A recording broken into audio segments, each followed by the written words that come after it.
có mà thêm thương lên kanong ezi in la ding talen ibana geldem kain nung sinale kain mai lut nahi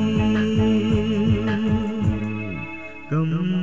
ma se lo vin salamit ha ana hati mai ta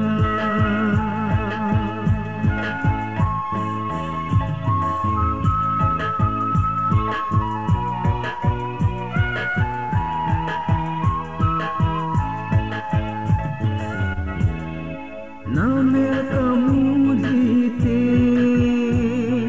tonggon ding kanom zihla zat zat na le kisun lella kana ding ji zat zat na le kisun lella zo lung sit ji na ko ma thim thung le kanong ezi in la ding talen iban geldem kain nung sinale kain mai lut nahi kam ma se lo vin salamit ha ana hati mai ta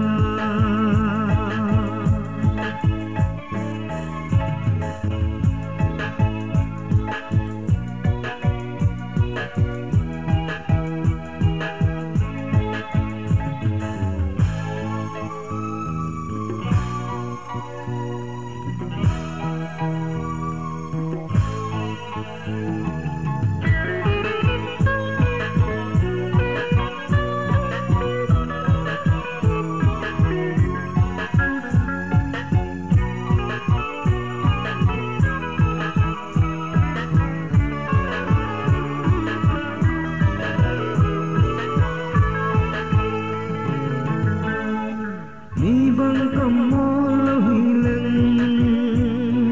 ibang napundo kumi